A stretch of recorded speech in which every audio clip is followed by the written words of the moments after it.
Good evening and welcome to Tonight at the Q. We are back with more songs of George and Ira Gershwin, and our special guest tonight we are glad to have with us, Lauren Braton.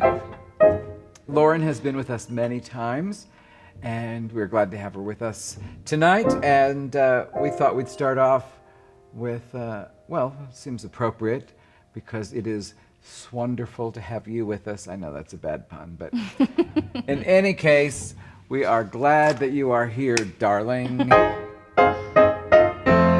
It's wonderful, it's marvelous, you should care for me. It's awful nice, it's paradise, it's what I love to see. You made my life so glamorous, you can't blame me for feeling amorous. Oh, it's wonderful, it's marvelous that you should care for me. It's wonderful, it's marvelous, it's what I love to see. It's awful nice, it's paradise, it's what I love to see. My dear, it's four-leaf clover time. From now on, my heart's working overtime. Oh, it's wonderful, it's marvelous that you should care, that you should care for me.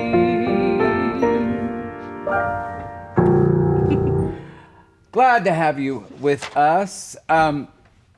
Lauren has been, I was looking at the repertoire list, and you've been in a lot of shows here. Yeah. And so here we are again in the lobby still, socially distant and all that. But thank you for everybody who has been so wonderful to us during this time. It's been nice to be able to actually make music together safely in person and to connect with those of you at home. But Lauren, you do all kinds of things. Well, you're a singer and an actress, and but you started off singing very young, correct? Yes. Right. I started singing at the age of 11.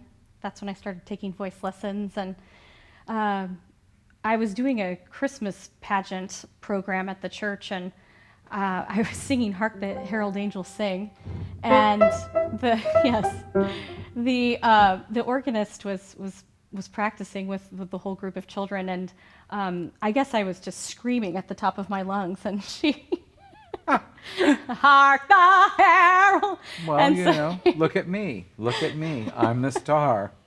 Yeah, and I really loved it, and she took me aside after the Christmas pageant was over and said, "Honey, how would you like to start some voice lessons? You have a big voice." And don't scream, so, but come sing. Did you study with her?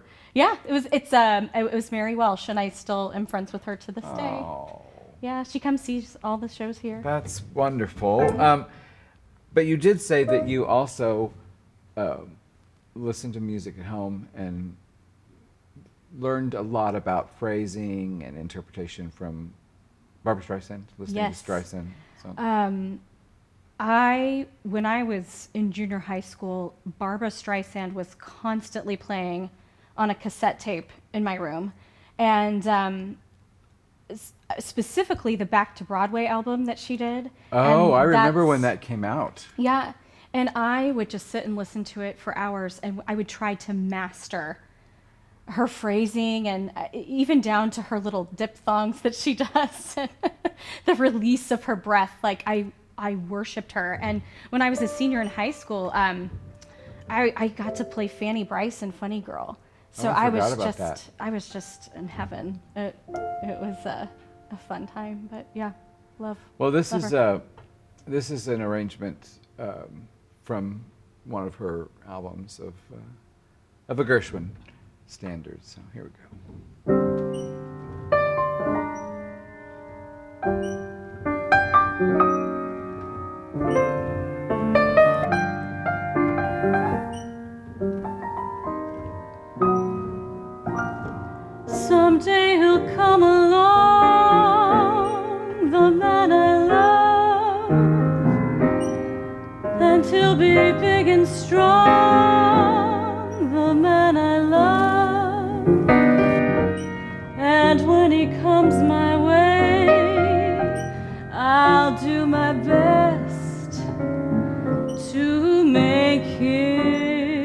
stay.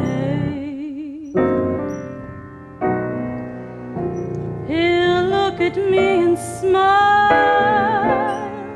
I'll understand, and in a little while he'll take my hand. And though it seems absurd, I know we both won't say a word. Maybe I shall meet him on Sunday, maybe Monday, maybe not. Still, I'm sure to meet him one day. Maybe Tuesday will be my good news day. We'll build a little home just meant for two, from which I'll never roam. Who would you? And so all else above, I'm waiting for the man I love. Maybe I shall meet him on Sunday, maybe Monday, maybe not. Still, I'm sure to meet him one day. Maybe Tuesday will be my good news day. We'll build a little home just meant for two, from which I'll never, never roam. Who would you? And so all else above, I'm waiting for the man I love.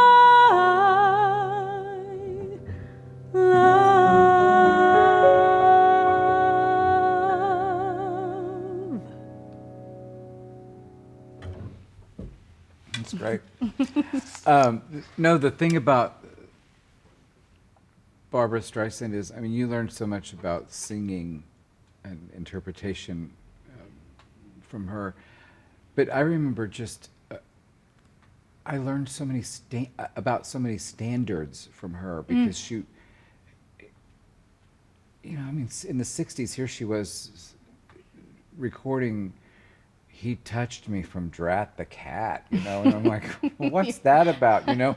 And then I started reading about them, and I learned all of these great songs and shows that, you know, I didn't know about. So, but Lauren has done, is one of the examples. I often use you as an example when people talk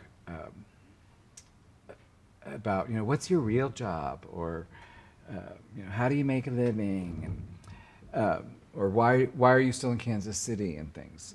But you are lucky enough, you have a voice studio, and so you're teaching and working as a singer, but also one of the last things that Lauren did before the pandemic was at Kansas City Rep, and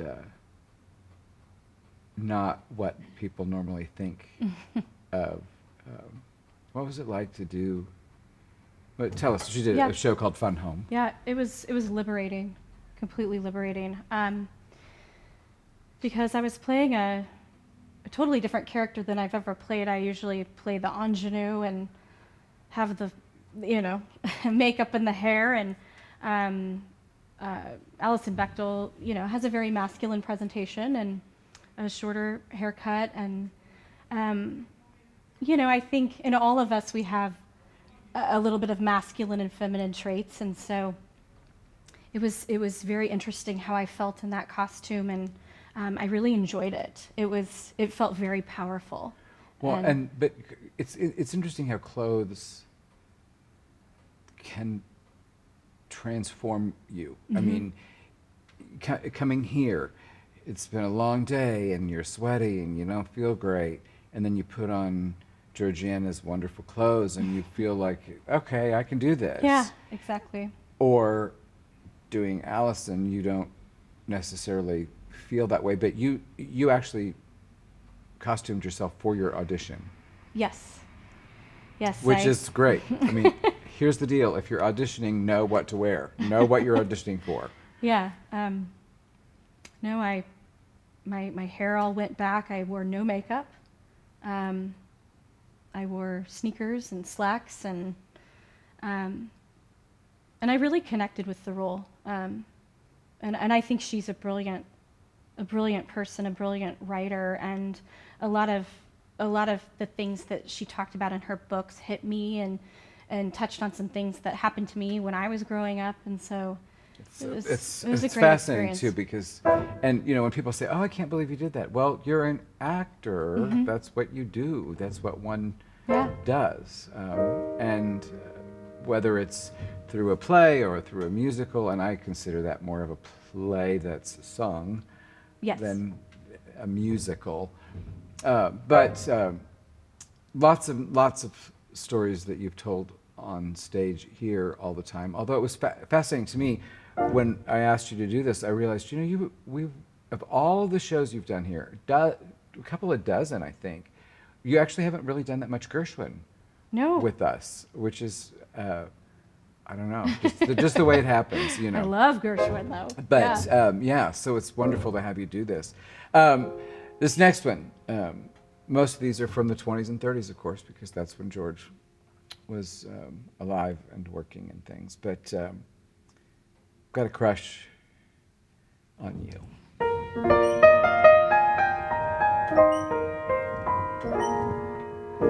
How glad the many millions of Toms and Dicks and Williams would be to capture me. But you had such persistence, you wore down my resistance. I fell and it was swell. You're my big and brave and handsome Romeo. How I won you, I shall never, never know. It's not that you're attractive, but oh, my heart grew active when you came into view. I've got a crush on you, sweetie pie, all the day and night time. Hear me sigh, I never had the least notion that I could fall with so much emotion. Could you coo? Could you care for a cunning cottage we could share? The world will pardon my mush, 'cause I've got a crush, my baby, on you.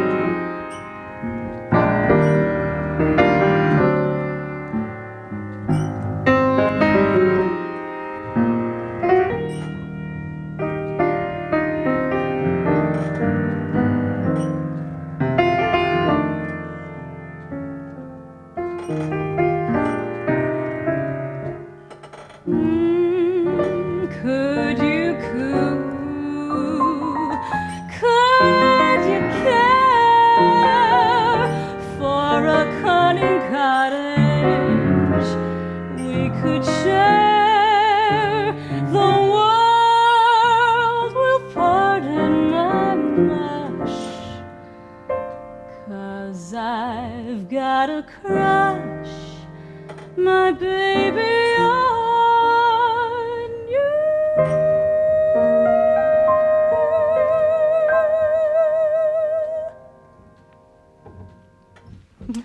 That's beautiful. That high note at the end, which sounds so very high, is actually about the middle of your range. Yeah. Lauren auditioned. We're both UMKC kids. A lot of people who work for us are. But you came when you auditioned when you were in college? Yes, I think I was 18 years old. That's really 18 or 19 years old. That's really yeah.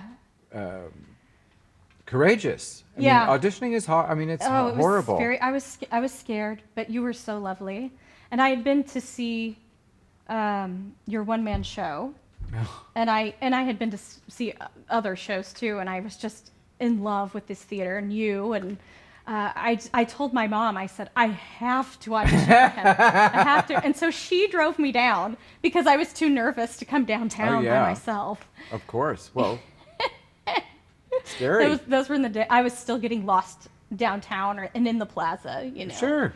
Yeah. So, but yeah. But then I said you were, come back when you're older. Yes. Because you were a baby. I was young. You were a baby. And then some friends of mine, Van and Susie Ibsen, who run Gladstone Theater in the Park, and dear, dear friends who never, ever... Do you hear that? You have to take something off of your car to make it be loud like that, right? Oh, yeah. You have to make it happen. Yeah, the muffler thing, yep. Okay. Speaking of downtown, here we are. But anyway, no, Van and Susie, sometimes people say, oh, you have to hear my sister's plumber's daughter's next door neighbor is great. I heard her at church on New Year's Eve or Christmas Eve, and she sang, Oh Holy Night, and you have to hear her. And I'm like, yeah, whatever. But Van and Susie, who never, ever say anything, said, there's this young woman coming, you need to watch for her, because you had just done Mabel in Pirates of Penzance. And I remember I said to Susie, I said, well, if she's all, as wonderful as you say she is, I'm sure I will, take notice. And I did. And as it happened, somebody had dropped out of a show or something. Yeah. And so you came in. But yeah. I was just thinking of that when we were doing that last song, because for you, it was Streisand, and for me, it was Streisand too, but a big, big impact on me was when Linda Ronstadt and Nelson Riddle released their 3 albums. And I remember getting the first one in vinyl, and I just moved into an apartment, and it was empty, and I just had my record player, and I sat there and listened to it. But you remind me, you're a lot like her, because she sang every style, from mariachi to, Gilbert and Sullivan on Broadway. Yeah. And you do the same thing. I mean, you've sung. What did you did? Arias. Well, you did we did a whole New Year's Eve by yourself once, and you did. Chacun le sait. You did. I was gonna say you did some opera, but also you turn around and do country type stuff and all kinds of things. But more Gershwin. Confession about this next song, A Foggy Day. In 1992, maybe, I think it was, Deborah Osmus and I went to, with Lindsay McKee, went to London. And Lindsay and I gave a recital, and Deborah and I did our Cole Porter show in Kensington, which was horrid. Oh, it's horrid? Well, I mean, it went okay. But, okay. But I thought, it's England, they'll be all sophisticated and they'll love it and everything. And people on opening night, we were in this beautiful small theater in this museum, actually. And they were just sitting there staring at us. And at intermission, I said to Deborah, I said, I think they hate us. You know, like, this is horrible. And afterwards, this woman came up to me and said,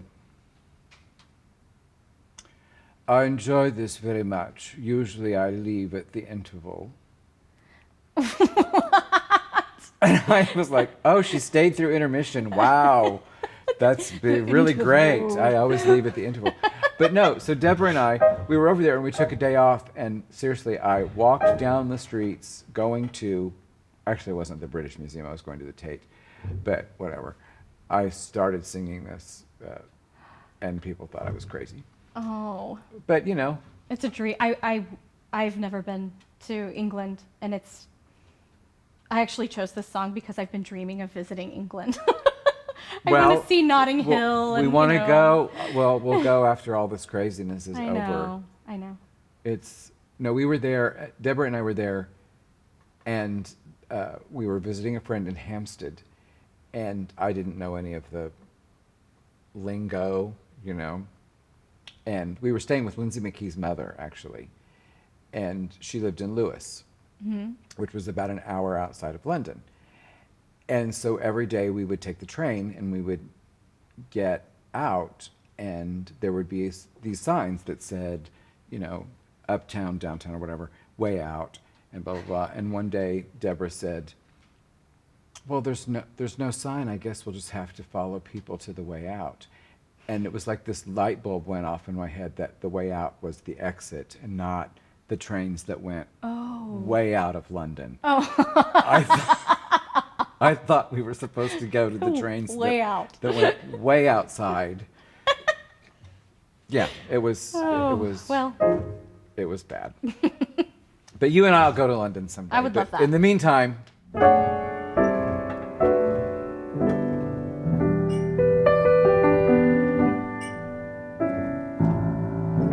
I was a stranger in the city, out of town where the people I knew. I had that feeling of self-pity. What to do, what to do, what to do. The outlook was decidedly blue. But as I walked through the foggy streets alone, it turned out to be the luckiest day I've known. A foggy day in London town had me low, had me down. I viewed the morning with alarm. The British Museum had lost its charm. How long, I wondered, could this thing last? But the age of miracles hadn't passed, and suddenly I saw you there, and through foggy London town the sun was shining everywhere. A foggy day in London town had me low, it had me down. I viewed the morning with much alarm. The British Museum had lost its charm. How long, I wondered, could this thing last? But the age of miracles hadn't passed, and suddenly I saw you standing right there, and through foggy London town, and through foggy London town, the sun was shining everywhere.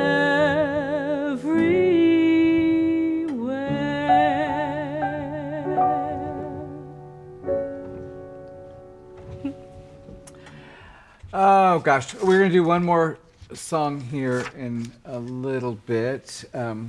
Lauren, thank you so much for being Thank you. with This has us. been a delight. It's wonderful. Thank you all at home.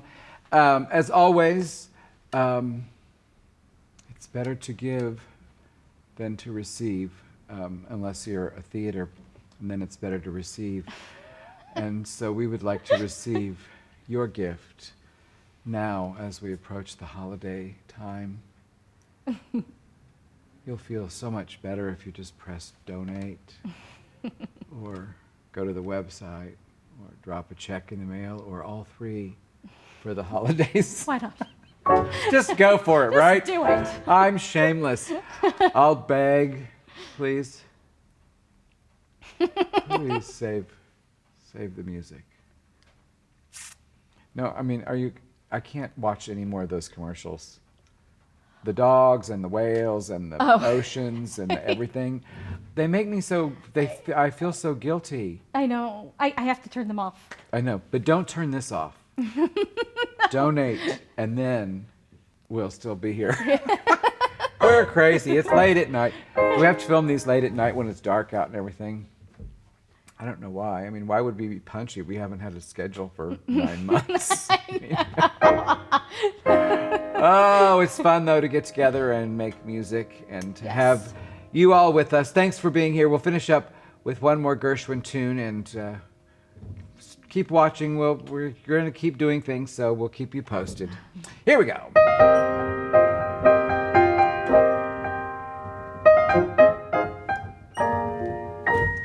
Dozens of girls would storm up. I had to lock my door. Somehow I couldn't warm up to one before. What was it that controlled me? What kept my love life lean? I forgot the words right there. Sorry. I'm telling you, it happens to everybody. We could edit this out, but we're not going to. No, there's a very famous recording of. Have you heard the recording of Betty Buckley? No, I don't think I have.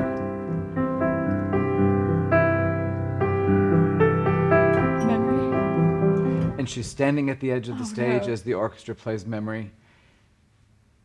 And finally she says, I've done this role 1,000 times on Broadway and I can't remember the words. And somebody screams, midnight! And she's like, thank you. Oh, yeah. And on you go. Well, it happens to us all. It does. In fact, we had a discussion beforehand. She said, is this all the way through? I was like, hell yes, we're not stopping. If there's a mistake, it'll be funny. No, it happened to me during my one-man show. Did it really? Yeah. Sit down, didn't know the first. Well, you know. We're human. It's just us. And it's free. Unless you've taken time to donate. Yes, and the more you give, the more we learn our words.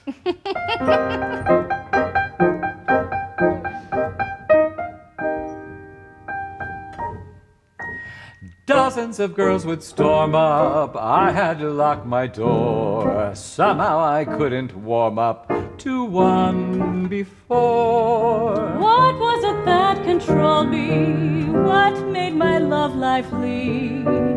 I don't know it. I don't know. I lost it. My intuition, oddly enough. My intuition told me you'd come on the scene. Lady, listen to the rhythm of my heartbeat, and you'll get just what I mean. Embrace me, you sweet embraceable you.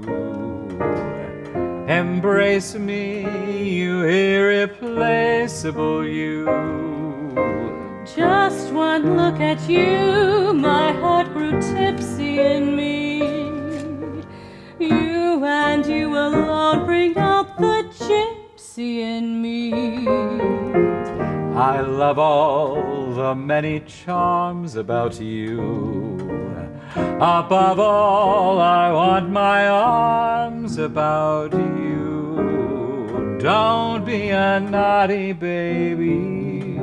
Come to baby, do my sweet embraceable you, my sweet embraceable